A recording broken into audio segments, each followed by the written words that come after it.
사람의 일생에는 태어나서 죽을 때까지 온갖 사건들이 있습니다. 근본적으로 생각해 보면 사람마다의 그 일생은 별로 차이가 있는 것 같지 않습니다. 그러나 사람들은 그렇게 생각하지 않습니다. 서로 크게 차이가 있는 것처럼 또 아주 본질적으로 차이가 있는 것처럼 착각하고 있습니다. 예를 들면 재산이 남보다 좀 더 있다고 행복하고 없다고 불행하다라고 느낍니다. 또한 지위가 높으면 성공했고 지위가 낮으면 실패했다라고 생각하지만 그렇지 않습니다. 특별히 행복에 관한 한 그렇습니다. 행복의 질량은 모두가 같다고 합니다.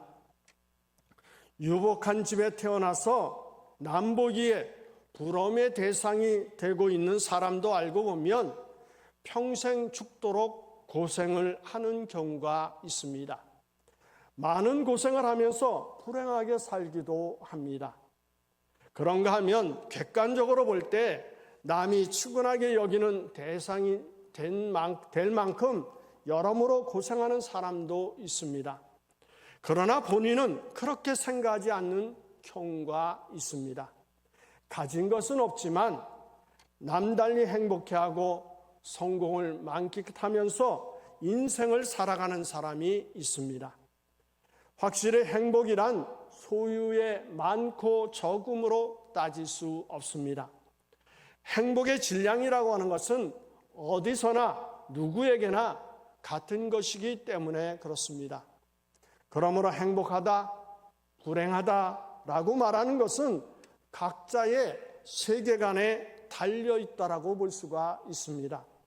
세상을 어떻게 보느냐, 어떻게 생각하고 사느냐에 하는 세계관이 바로 행복과 불행이 결정됩니다.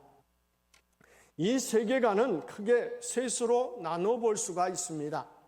그 첫 번째는 요행과 운명을 믿는 운명주의적 세계관이 있습니다.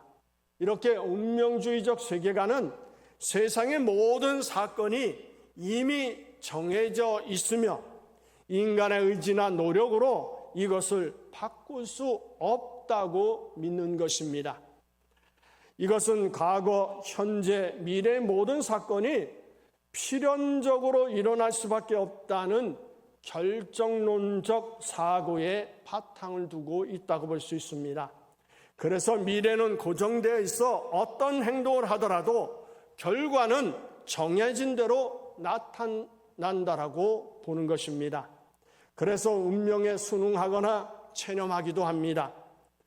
인간의 통제를 벗어난 우주의 법칙이라든지 신의 뜻이라든지 또는 운명의 흐름이 삶을 지배한다라고 믿는 것입니다. 인간은 자신의 운명을 결정하는 주체가 아니라 정해진 대본대로 움직이는 존재라고 믿는 것이 바로 운명주의적 세계관입니다. 우리가 우리의 힘으로 할 수 있는 일은 너무나 적습니다. 우리는 어쩔 수 없는 큰 힘 앞에 우리의 무력함을 압니다. 그렇기 때문에 행여나 잘 되지 않을까 하는 요행만을 바라기가 쉽습니다. 그리고 모든 것을 운명으로 돌립니다. 이렇게 모든 것에 기회만 바라고 요행만 바라고 사행심을 가지고 있는 사람, 마치 화투창을 쥐고 있는 도박꾼처럼 삶을 운명적으로 생각하는 사람에게는 소망이라고 하는 것이 없습니다. 깡통을 들고 다니면서 하루하루 그걸로 먹고 사는 거지가 있었습니다. 그래도 좋은 날이 있을까 하며 복권을 하나 샀습니다. 그런데 그 복권을 주머니에 넣으려고 보니까 옷은 이곳저곳 찢어서 구멍뿐이고 집에 두자니 누워 잘 데도 없어 달리 둘 곳이 마땅치가 않았습니다. 그래서 생각한 것이 깡통에 복권을 딱 붙여서 들고 다니면 좋겠다 생각하고 그렇게 붙이고 달랑달랑 들고 다녔습니다. 그런데 웬일입니까? 이 복권이 1등에 당첨이 된 것입니다. 거지는 너무 좋아서 어깨춤이 절로 나왔습니다. 그뿐만 아니라 강가에 가서 소리 질렀습니다. 나도 이제 깡통 신세에서 벗어났다. 이렇게 생각을 해서 너무 기분이 좋아서 깡통을 그 강에 던져버렸습니다. 그 순간 알게 된 게 뭘까요? 깡통과 함께 복권이 날아가 버린 것입니다. 복권이고 당첨이고 순간에 다 사라지게 됐습니다. 거지는 바닥에 태침을 뱉으면서 털레 다시 구걸하려고 가면서 투덜거렸습니다. 이렇게 말합니다. 거지 팔자 어디 가겠어? 한 분도 반응이 없으시네요. 이렇게 운명에 맡기고 사는 사람은 영원히 소망이 없다. 이것을 이야기하고 싶은 것입니다. 두 번째는 율법주의적 세계관이 있습니다. 이 율법주의적 세계관은 모든 것은 보상이고 보수이며 노력의 대가로 생각을 합니다. 그래서 우리가 이 믿음으로 구원을 받는 구원도 율법을 지켜야 얻을 수 있고 율법 준수와 자신의 행위를 의지하며 스스로 의롭다라고 생각을 합니다. 자신의 그 기준으로 사람을 판단하고 정죄하며 하나님의 은혜보다 율법이 더 중요하게 생각을 하는 사람들의 모습입니다. 아주 합리적이고 지성적이며 당연한 생각처럼 보입니다. 그런데 이상하게도 이런 사람들에게 기쁨이 없습니다. 행복도 없는 것을 봅니다. 또한 자기가 조금 무엇을 이루었다고 또 무엇이 되었다고 해서 교만해서 사람들을 무시하고 멸시를 합니다. 그뿐만 아니라 계획대로 안 될 때는 절망을 합니다. 그러므로 노력의 대가, 노력해서 산다는 것만이 옳은 것만은 아니라고 하는 것입니다. 그것은 사람을 사람답게 만들지 못할 뿐더러 행복하게 만들지 못한다라고 하는 결론입니다. 세 번째는 은혜를 알고 은혜로 생각하는 은혜주의적 세계관이 있습니다. 이 은혜주의적 세계관은 자신의 공로나 성취가 아니라 받을 자격이 없지만 거저 주어지는 하나님의 무조건적인 은혜라고 하는 것을 믿는 것입니다. 은혜주의적 세계관은 연약함과 허물을 가진 인간을 있는 그대로 받아들이는 것입니다. 이런 사람들은 모든 것이 은혜라고 생각합니다. 나라고 하는 존재, 내가 하는 일, 내가 가야 할 길, 나의 구원, 생명, 모든 것이 은혜로 받은 하나님의 선물이라고 하는 것입니다. 은혜가 먼저이고 은혜 안에 내가 있다라고 하는 것입니다. 새가 높이 힘차게 하늘을 날아갑니다. 그러나 새가 날기 위해서는 먼저 공기가 있었다고 하는 것을 잊지 말아야 합니다. 배가 물 위에서 힘차게 물살을 가르며 나갑니다. 이것 역시 추진력이 강한 엔진과 그 배를 운전하는 선장과 기관장이 있기 때문에 가능한 일입니다. 그러나 이보다 더 중요한 것이 있습니다. 배를 떠받쳐주는 물의 힘이라고 하는 것입니다. 그것을 일명 부력이라고 이야기합니다. 이것이 없으면 아무것도 안 됩니다. 혹시 여러분 수영해 본 적 있으십니까? 수영이라고 하는 것은 부력에 대한 인간의 활동이라고 하는 것입니다. 그냥 무의식적으로 부력에 자신을 맡기면 빠져 죽을 수밖에 없습니다. 수영은 부력에 대하여 부정적으로 활동하는 것이 아닙니다. 보이지 않는 부력을 믿고 그 부력을 따라 자기의 활동을 능동적으로 전개하는 것입니다. 이것이 수영이라고 하는 것입니다. 그러므로 은혜라고 하는 것이 먼저라고 하는 것입니다. 모든 것보다 은혜가 먼저 있고 은혜 안에 나의 수고가 있습니다. 또한 나의 땀 흘림도 거기에 있습니다. 나의 모든 노력도 거기에 있습니다. 또한 은혜 안에 결실을 맺는 것입니다. 이것이 은혜로 받은 하나님의 선물이라고 하는 것입니다. 우리가 농부를 생각해 볼까요? 수고하고 땀을 흘려 결실을 맺습니다. 우리의 신앙도 사실은 그렇습니다. 우리가 하나님의 은혜 가운데 있고 은혜 안에 수고하고 또 은혜 안에 결실을 맺는 것입니다. 이렇게 생각하고 믿는 것이 은혜주의적 세계관이라고 하는 것입니다. 그렇기 때문에 모든 것이 은혜로 받은 선물입니다. 은혜로 살고 은혜 안에 내가 존재합니다. 은혜가 은혜되기 위해서는 내가 은혜로 된 것을 믿어야 합니다. 은혜는 믿음이라고 하는 그릇에 담겨 있습니다. 믿음이 있어야 은혜로 받아들이게 됩니다.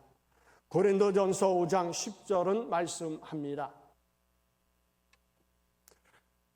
고린도전서 5장 10절에 보면 나의 나된 것은 하나님의 은혜로 된 것이니 라고 표현하고 있습니다. 이렇게 사도 바울은 많은 수고를 했습니다. 희생도 했습니다. 땀도 흘렸습니다. 평생 교회를 세우고 봉사를 했습니다. 그리고 그는 이렇게 고백을 합니다. 나의 나됨은 하나님의 은혜입니다. 오늘 본문은 가장 큰 은혜가 구원이라고 말을 합니다. 이 구원이 행위가 아니라 은혜로 받은 선물이라고 분명히 이야기합니다. 옛날을 돌이켜보면 우리 모두는 본질상 진노의 자녀였습니다. 에베소서 2장 3절은 말씀합니다. 우리 다 같이 읽어볼까요? 전에는 우리도 다 그 가운데서 우리 육체의 욕심을 따라 지내며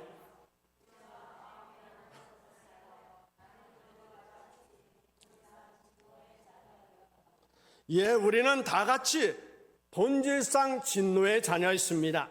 다른 것이 있다면 은혜가 있을 뿐이라고 하는 것입니다. 오직 은혜로 내가 있을 뿐이며 사람마다 본질적으로 다른 것은 아무것도 없습니다. 유명한 이야기가 하나 있습니다. 아시시의 성자 프란체스코가 한창 그 명성을 떨칠 때 일입니다. 어느 날 그 제자 한 사람이 환상 중에 하늘나라를 가게 되었습니다.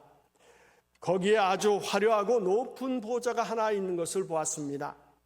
가만히 보니까 거기에 글씨가 하나 써 있었습니다.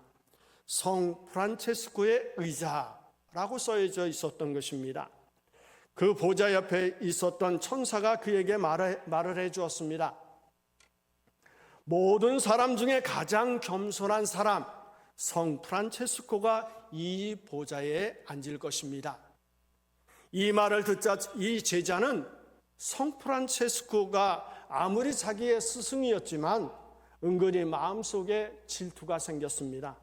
그래서 환상에서 깨어난 후에 제자는 이전보다 더 유심히 자기 스승을 요리조리 살펴보았습니다. 그러던 어느 날이었습니다. 제자는 시험삼아 스승에게 이런 질문을 했습니다.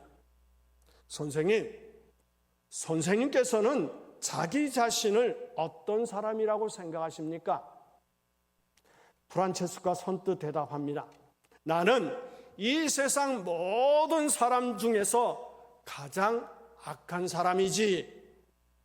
이 말을 들은 제자는 맞아, 이때가 기회야 라고 생각하며 반문을 합니다. 선생님, 그것은 위선입니다. 선생님께서는 세상도 다 알아주는 성자이십니다. 선생님이 살인을 했습니까? 간음을 했습니까? 얼마나 거룩하고 깨끗하게 살았습니까? 이 세상에는 살인자며 강도며 수많은 죄인들이 득실거리는데 어떻게 선생님이 가장 악한 사람이라고 말씀하십니까? 그것이 말이 됩니까? 그것은 위선입니다 라고 이야기를 합니다. 그러자 프란체스코가 빙그레 웃으면서 이렇게 얘기를 합니다. 그건 자네가 나를 몰라서 그래. 나는 그 죄인들보다 더 나쁜 사람이야. 내게 베푸신 하나님의 은혜가 그들에게도 베풀어졌다면 그 사람들은 분명히 나보다 훨씬 더 훌륭한 사람이 되었을 거야.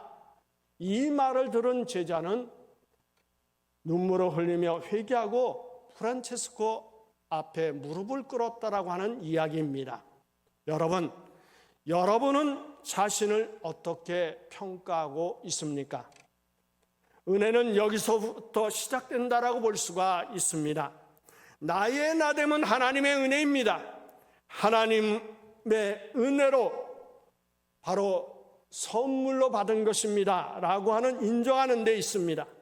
그러므로 이 말밖에 어떤 말도 없다라고 하는 것입니다. 여러분, 나의 나됨은 오직 은혜라고 믿으십니까? 은혜를 은혜로 알게 될 때에만이 은혜가 은혜됩니다. 은혜를 은혜로 깨닫지 못하는 사람에게는 은혜라고 하는 것은 아무 의미가 없습니다. 은혜 속에 살고 은혜 속에 죽어도 아무런 소용이 없습니다. 그렇기 때문에 은혜라고 하는 것을 알아야 합니다. 그 알 수 있는 방법이 뭘까요? 믿음이라고 하는 것입니다. 믿음으로야 비로소 은혜를 은혜로 알고 수용하게 되고 깨닫게 됩니다. 믿음으로만 겸손케 되고 자기됨을 알게 되고 은혜를 받아들이게 되고 은혜의 그 깊고 넓은 뜻을 알게 됩니다. 여러분, 이미 우리는 은혜 안에 있습니다. 그러나 우리는 스스로 누리고 있는 은혜의 은혜됨을 모르기 때문에 여전히 불행하고 낙심하고 절망하게 되는 것입니다. 믿음이라고 하는 것은 참으로 귀한 것입니다. 믿어지지 않으면 제 아무리 어떻게 해보려 해도 도리가 없습니다. 그것은 자기 마음대로 못하는 것입니다. 그래서 이제 어떤 분들은 이렇게 탄식을 합니다. 아무것도 못 믿겠습니다. 세상도 부모도 자식도 못 믿겠습니다. 심지어 나 자신도 못 믿겠습니다 라고 이야기하며 탄식하는 사람들이 있습니다. 이런 사람들은 믿음을 버린 사람이라고 볼 수가 있습니다. 그렇기 때문에 불쌍한 인생으로 살아갑니다. 에베소서 2장 8절은 우리에게 말씀합니다.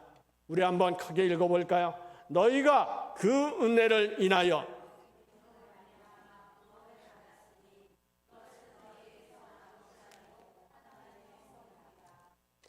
모든 것은 하나님의 선물이라고 하는 아주 중요한 말씀입니다. 예수 그리스도로 말미암아 이루어지는 그 큰 구원의 사건, 구원의 역사, 그것이 은혜입니다. 내가 예수를 믿어서 그 사건이 나와 관계가 있고 또 내게서 현실이 되고 내 생명이 되는 것, 또한 그것을 믿음으로 받아들이게 되는 것이 은혜라고 하는 것입니다. 아무리 많이 듣고 아무리 많은 시간을 배웠어도 믿어지지 않는 데는 도리가 없습니다. 그러나 믿어지는 그 순간부터 은혜가 현실이 된다라고 하는 것입니다. 그러므로 믿음 또한 은혜라고 볼 수가 있습니다. 믿어지는 것, 깨달아지는 것, 감격하는 것, 그 자체가 은혜라고 하는 것입니다. 우리가 선물이라고 하는 것은 원래 주는 것입니다. 그러나 선물이라고 하는 것은 그 속에 깊은 사랑이 담겨 있는 것입니다. 선물을 물질로만 받으면 뭐가 될까요? 뇌물이 됩니다. 문제는 그 선물에 담겨 있는 사랑이라고 하는 것입니다. 그 사랑을 받아들일 때 사랑을 깨닫고 수용하게 될 때에 비로소 선물이 되는 것입니다. 냉수 한 그릇이라도 그 속에 마음을 담는 자세가, 그리고 그 마음을 받는 자세가 있으면 선물이 되는 것입니다. 그것을 선물성이다 이렇게 이야기합니다.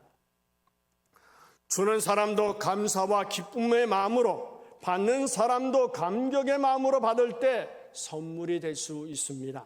선물의 의미를 모르면 그것은 뇌물이라고 하는 것입니다. 그래서 선물을 받을 때는 겸손하게 받아야 하는 것입니다. 그 사랑의 뜻을 모르고 그 사랑을 수용하지 못한다면 아무 의미가 없습니다. 사랑은 본래 어떤 보수나 보상이나 대가가 아닙니다. 갚을 수 없는 은혜라고 하는 것입니다. 여러분, 문제는 은혜를 보상으로 알고 은혜를 갚을 수 있다라고 생각하는 데 있습니다. 빌린 돈은 갚을 수 있지만 하나님이 나에게 준 사랑은 결코 다 갚을 수 없습니다. 모든 것은 하나님의 선물입니다. 은혜입니다. 믿음도 은혜라고 하는 것입니다. 그러므로 나는 자랑할 것이 하나도 없습니다. 오직 하나님께 영광을 돌릴 뿐이라고 하는 것입니다. 여러분, 변변치도 않은 일 가지고 스스로 자기 공로로 돌리기 때문에 문제가 되는 것입니다. 칭찬받으면서 이것이 자기 것인 양 착각하기 때문에 문제가 됩니다. 많은 존경을 받으면서 침묵하는 것 때문에 문제가 되기도 합니다. 영광은 오직 하나님께 돌려야 합니다. 그때 비로소 은혜가 은혜될 수 있다라고 하는 것을 우리는 분명히 알아야 합니다. 생각해 보시기 바랍니다. 어디까지가 하나님의 은혜이고 어디까지가 내 노력일까요? 몇 퍼센트가 하나님의 은혜이고 몇 퍼센트가 내 은혜일까요?